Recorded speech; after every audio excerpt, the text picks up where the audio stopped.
This is the ABQ Business Podcast with your host, Jason Rigby. Each week we'll interview visionary business leaders to inspire the creative power and spirit that's in every entrepreneur. Discussing strengths, weaknesses, strategies, systems, and the problems we can all solve together for a new future for local small business. Once again, the most underrated city in the United States, Albuquerque, where I'm at. Beautiful summer weather. We have it in the 90s during the day, but it's dry, so it's not humid. But then in the evening times, this in July and August, you get thunderstorms. So it cools it down at night. So it's pretty badass. Once again, I always say that, and everybody gets angry at me because they're like, stop telling people about this city. So I want to get into something I think that can be of a tremendous help, not only to you personally as a leader, but to those that you serve and those employees that are looking for meaning in life. They're searching for meaning, and you have to understand that, even in work. Because as a leader, you have to understand that that person is trading time for money. And yes, that's important because they wouldn't work for you for $2 an hour. We tried that in the 1920s and 30s. Giving people 10 cents and then, making them work 14 hours a day. And then we got laws to go against that. And so now as we begin to progress and move in this new society, especially post-COVID, as we're trying to adapt our leadership and understanding how people are thinking, people are wanting safety and security and they're wanting belonging and meaning. And these are things that a lot of people became more self-aware because they had a lot of time to reflect in 2020. I talked to a lot of people, and if you don't know this about your employees, you're not close enough to them. Remember, the number one thing that you can do as a leader is to coach your people. Start working on your business, not in your business. Looking at spreadsheets is not going to be essential to the point that you need to do that. Look at the spreadsheets at home. Or make a day on a Saturday or Sunday where you go through the spreadsheets. You say, well, they depress me, because we're losing money or I'm not making enough. Well, that's because you're not focused on people. Highly productive people that are happy, that are working in their gifts and abilities, that love you as a leader and love each other that they work with. Do you think you would be profitable? Now ask yourself this on a 1 to 10, how well do you know your people? 1 to 10. Right now, be honest with yourself. Don't say 7. We're going to take 7 out. 1 to 10, how well do you know your people? Okay, so you got work to do, right? Well, I'm going to give you an easy way that you can do that. That's a lot of fun and will create buzz and excitement with your employees. Whether you have 2 employees or whether you have 200 or 2,000. It doesn't matter. This is very important to do, and I'm going to share you a little hack that you can do. And you can start this in less than a week. That is online personality test. People love them and will take them. If you subscribe to like a Briggs & Meyer or a DISC, and I'll get into each of those here in a little bit. If you subscribe to them, and yeah, it's a little bit of an investment, but there's free ones. So if you can't afford, if you're a leader and you're a brand new business and you can't afford to invest in a Briggs & Meyer or a DISC profile assessment or a Clifton Strengths or a high five test, any of these that I'll get into quickly at the end. If you can't afford one of those, there are so many good ones online for free that you can send a link out to the free one and then have people take it. But I'm telling you, don't be cheap. If you can afford it, go ahead and pick a test that you like because you're the one that's going to be leading this. Pick a test that you like. Go take them all. You can play around and do they have little free tests and stuff like that you can do on each of them. Take the test, and whichever one you like that gives you the most insight, that's the one that you're going to champion. Get that. You're going to champion because it's going to help you coach people. Let me give you an example. What if you take the Myers-Briggs assessment and you have somebody that's super introverted? Highly creative, super introverted. It happens all the time. But you have them with 3 extroverts. If you brought them in and said, through the test, I saw, because the test creates safety and security. That's what people are looking for post-COVID. So if you bring that person in and you're like, oh, I saw on the test that you're highly introverted, super creative, highly introverted. I want to be able to help you. What are some of the things that I can do as you being an introvert? Or maybe you're an introvert and you say, hey, I'm an introvert. I'm a leader and I'm an introvert. Here's some of the things that we have in common. What just happened? How did your relationship with that person? How do they feel? Their intuitive towards you as a leader begins to what? They begin to care about you, which is a word we don't like to use at work. But eventually, over time, as you begin to invest in them, they will begin to love you as a leader. So Myers-Briggs assessment is a good one. There's 4 categories. I just gave you example 1. Introversion, extroversion, sensing and intuition, thinking and feeling, and judging and perception. So thinking and feeling.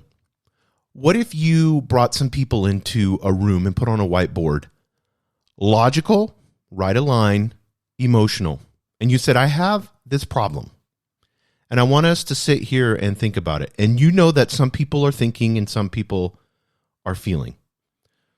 So some people logically think about things and some people emotionally feel their way through. Neither one is wrong. Everyone creates a different perception of that problem. And then they begin to write things out. The thinkers, the logical thinkers, begin to write things out about the problem. And then those that feel their way through it begin to give you the emotional aspects of it. You know what you're going to have? A problem solved. Judging and perception. You have people that are that take their time to perceive things. They study it out and then they come to a conclusion. Then you have people that can judge things very quickly. Once again, not either one is wrong. You may lean towards what you're comfortable with and the way that you want to do things. And a lot of times as leaders, we'll be biased towards the people that we're comfortable with, that act like us, instead of seeking those that think totally different than us. We need the people. If you're emotionally based and you just are always reactive and just make decisions really quickly, and you do a good job of it because you're a good leader, you need to have the other people that come in. They step in and say, hey, let's take some time to think about this. Give me 24 hours before we just, make this decision. And I'm going to give you some, maybe you have a manager that's that way, very logical, likes to think things through, perceives the problem, and then comes from all different angles. Why wouldn't you want that wisdom? People can help you make decisions. You don't have to make every single one and do everything in the business. That's why you hire people. I tell you this all the time because this is the number one problem I see with leaders is they come into a situation and they feel like they have to be the one. And whether it's narcissistic on your part to feel like you're the only one that's valuable enough, it's your business. No, it's everyone's business. They're trading time for money. Your employees are there for a reason. They can get a job somewhere else. They're not desperate. They're there because whatever leadership ability you're giving them now, they appreciate that. And there's trust. And after post-COVID, if they're still with you, there's some safety and security that they feel with coming to work. And how do you provide that? By letting them get to know each other. Can you imagine the conversations that you would have when you get groups of your employees? Maybe you get the marketing team together and they all sit down and they start talking about their test results. And then Bill's going to look at Susan and say, I didn't know you were that way. That explains a lot. I always thought you were just distant. I didn't know you were super introverted. Or Susan looks at Bill and says, oh, you're an extrovert. You just think of things on the fly. Oh, that makes sense. And then now they begin to fully understand each other. And you're going to hear, if you champion this right, and you do this right, and I'm going to tell you how to do that here in a second, guess what's going to happen? They're going to mention that. They're going to talk about that. They're going to be like, oh, you're this way. Even the love language test is important. And you as a leader should know their love language. You're like, that's relationship stuff, Dacian. No, it's not. It's super important. What if somebody, and I hope all of you took the love language test. If you haven't, there's a free assessment online. It's the 5 love languages. For those that have took it, you'll understand this. What if your love language is words of affirmation? Now, as a leader, I can show love towards that person because I know there's this words of affirmation. So I know that I need to give them more emails to tell them how great they're doing. If they do something well, I need to let them know that and be thoughtful. I need to walk by and say, Bill, I really appreciate you working on the project. I don't know what I would have done without you in this situation. I just wanted to stop and tell you thank you. That's going to make their day or week, because that you're showing love to them. That's how they accept love. What if it's one of the love languages is gift giving? Susan's is gift giving. Well, buying a little thoughtful gift, some chocolates or something like that, or taking her out to lunch. Saying, I really appreciate you. I just wanted to take you out to lunch to show how much that project that you worked on was amazing. And so I just wanted to show you how much I care. Bam. You just operated in their love language. See how important this is as a leader to know these things?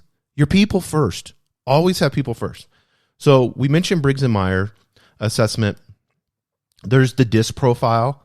You have that one, and that's DISC, D-I-S-C. It's dominant traits, tendencies, but the DISC stands for dominance, influence, steadiness, or conscientiousness. So, and then how they work, and then how it works with other personality types. It's really cool. You can just type in DISC profile test. Then you have the 16 Carl Jung personality test. And there's a lot of those are free. Like Psych Central has that for free. It's the 16 type. And that gives you a little bit more details in understanding them as who they are and their personality. You have the Clifton Strength Assessment. That's 177 questions. It takes an hour. So not only does it show their top strengths and their talents, but it shows how they think, feel, and their behavioral patterns. So maybe you have somebody that you don't even know it, but they're working at night from 10 o'clock at night to 12 o'clock at night, because they feel that's the only time they can work on the project when everything's quiet. Or maybe they're a night owl, but you're making them get up at 8 o'clock in the morning to show up at work. I know certain situations you can do that, but what if they're a night owl and they do their best work? Then why would you not, if you can, why would you not have them come in later during the day? Especially if they're working for you in those time frames. High five test, which is really cool. It's the top 5 strengths, so that you can understand yourself, your strengths, and it does career and relationships. So people really love that one. But online personality tests, everybody takes. You've taken them. We've all been a part of them. And if you want to, as a leader, if you want to show that you care for your people and you want your people to begin to care for each other, and but let me tell you this, pick the test, take all of them, look at the top 5 personality tests, take all 5. A lot of them, they have a free assessment you can do once. You just have to give up your email address. So give your Yahoo or whatever. Which one do you like the best? That's the one you're going to pick. The one that you like the best. Because you have to be the mentor and champion. You can't just send an email and say, hey, take this test. No, you're going to have to be a part of it, and where you bring each employee in and say, how'd your test go? Let's go over your test results and stuff.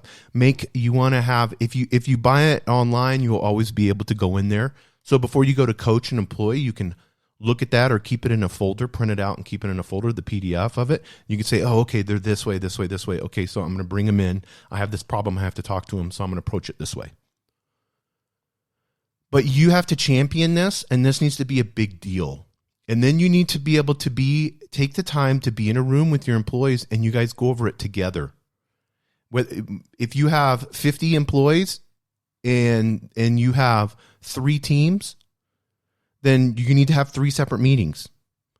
Because the people that work close together, or maybe you have 3 employees on 3 teams, so you have 9 employees. Well, you need to have 3 separate meetings where they're together going, not just personally, but together as a group. Those that work the most with each other. Or maybe you're a really small business and you can have a paid time where you stay an hour later, or you close up. Instead of closing up at 5, you close up at 4, and you lock the doors so that you're uninterrupted, because this is important, people first.